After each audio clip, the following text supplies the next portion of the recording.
अभी तक हमने फर्स्ट 50 क्वेश्चन जो हैं वो डिस्कस कर लिए थे। अब हम 51st क्वेश्चन से लेकर लास्ट पेपर तक डिस्कस करेंगे। तो होप आपका पेपर देखिए मज़ा आया होगा। अब इसमें जो हमने देखा कि जो हिस्ट्री है, मॉडर्न हिस्ट्री स्पेसिफिकली काफ़ी टफ जो है उसको हम कहेंगे, क्योंकि उन्होंने रिसर्च बेस्ड क्वेश्चंस पूछे हैं। जो एक नॉर्मल जो जिसको मॉडर्न हिस्ट्री जिसने ऑप्शनल नहीं लिया अपना, उसके लिए थोड़ा मुश्किल है करना। बाकी अगर आपने हरियाणा जी के करा होता, इजी क्वेश्चन थे हरियाणा जी के, तो आप वहाँ पे कवर कर सकते थे। इसलिए हमेशा ये सजेस्ट किया जाता है कि आप पूरा सिलेबस कवर करके जाओ, ताकि आप जो सिंपल क्वेश्चंस हैं हर सब्जेक्ट के वो कर सको। कई बार क्या होता है, बंदा सोचता है मॉडर्न हिस्ट्री हमारी तैयार है तो उसके बेस पे चले जाता है, पर मॉडर्न हिस्ट्री क्वेश्चन इतने टफ हैं कि आप इजीली स्टैंडर्ड बुक्स की रेफरेंस से आप वो नहीं कर सकते थे। तो होप आपको ये बात समझ आई होगी। आगे हम डिस्कस करते हैं जल्दी से क्वेश्चंस को। तो 51st का आंसर जो है वो ए है। 52nd क्वेश्चन का आंसर भी ए है। 52nd क्वेश्चन का आंसर भी ए है। 53rd क्वेश्चन का आंसर सी है। 54th का बी। अब हम चलते हैं 55th क्वेश्चन पे। 55th का आंसर जो है वो है सी। 55th का सी। 56 का आंसर जो है, ये फैक्चुअल क्वेश्चन थे कुछ, ये ज्योग्राफी के काफ़ी फैक्चुअल क्वेश्चन हैं, ये आप कर सकते थे। कुछ क्वेश्चन जो थे अनअटेम्प्टेबल थे, कुछ क्वेश्चन जो थे वो डुएबल थे।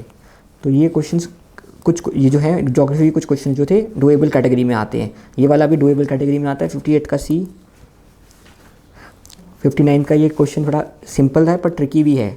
तो ये जो है ये रिन्यूएबल नहीं होंगे, ये नॉन रिन्यूएबल लॉन्ग टर्म के लिए जो होते हैं, वेरी लॉन्ग टाइम के लिए वो नॉन रिन्यूएबल होते हैं। सन एनर्जी जो है वो जनरली जो इजीली रिप्लेनिश हो जाती है उसको रिन्यूएबल सोर्स ऑफ एनर्जी कहते हैं। ठीक है, ये लॉन्ग टाइम वाले जो होते हैं जैसे फॉसिल फ्यूल्स, तो ये नॉन रिन्यूएबल की डेफिनेशन में आता है। तो इसका आंसर सी होगा। 60th क्वेश्चन हम देखते हैं। अब ये थोड़ा सा क्वेश्चन जो है ये ऑप्शनल की तरफ चला गया। ये जनरली ज्योग्राफी ऑप्शन वालों को पता होगा। 60th का सी। ऐसे ज्योग्राफी के कुछ क्वेश्चन ऐसे थे जो जनरली आपको नहीं आते होंगे। ये वाला क्वेश्चन आप कर सकते थे नॉर्मल ज्योग्राफी से भी थोड़ा सा। 61st का बी। ठीक है, नेक्स्ट क्वेश्चन चलते हैं। अब ये आर्टिकल्स की इंपॉर्टेंस पिछले अच्छी स्क्रिप्ट में देखने को मिली थी, इस बार भी मिली। 62nd का डी। 63rd का बी। ठीक है, नेक्स्ट क्वेश्चन करते हैं। 64th का ए। 65 का बी। नेक्स्ट क्वेश्चन चलते हैं। 66 का बी। 67 का डी। 67 क्वेश्चन का आंसर है डी। एक मिनट, 67 क्वेश्चन कहाँ पे? 67 का डी। 68 क्वेश्चन का आंसर है ए। 68 का ए। 69 का है डी। 70th क्वेश्चन का आंसर है ए। 71st कांची, इसका आंसर है 71st का सी। 72nd का ए। 73rd का ए। 74th का, नेक्स्ट चलते हैं हम 74th पे। 74th का सी। 75 को सी। 76 का सी। 77 का भी सी। 78 का बी। 79 का सी।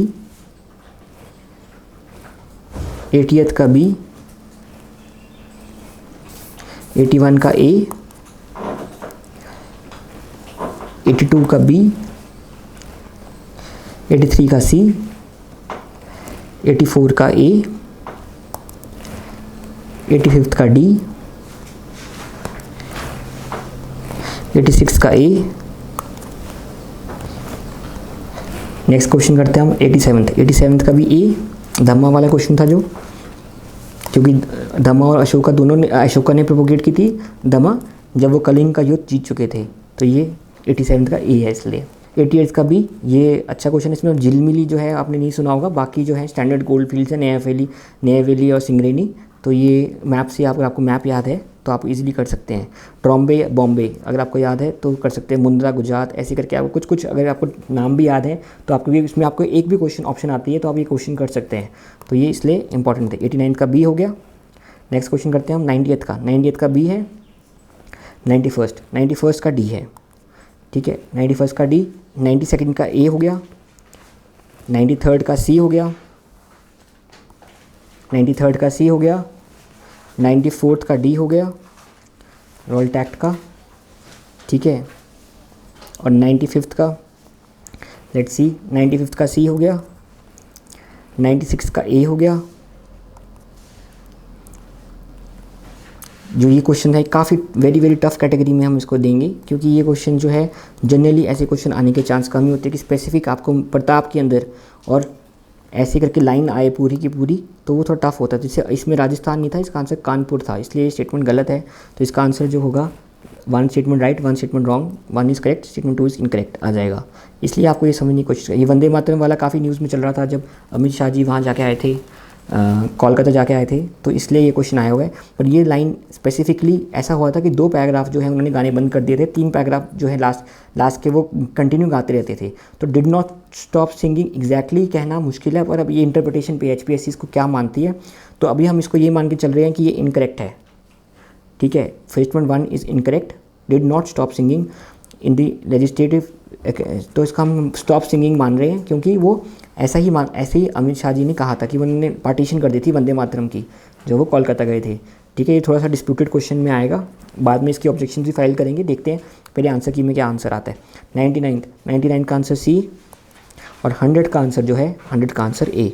तो ये सेट ए के सारे जो हैं 1 to 100 क्वेश्चन हमने डिस्कस कर लिए। अभी आंसर्स डिस्कस करें डिटेल में, क्वेश्चन का सोर्स कहाँ से क्वेश्चन जो है ये आया, और क्या क्या इसमें अब किस तरह से अगर आपने पढ़ा होता तो आप इस क्वेश्चन को कर पाते, वो हम बाद में डिस्कस करेंगे। Thank you very much for discussion.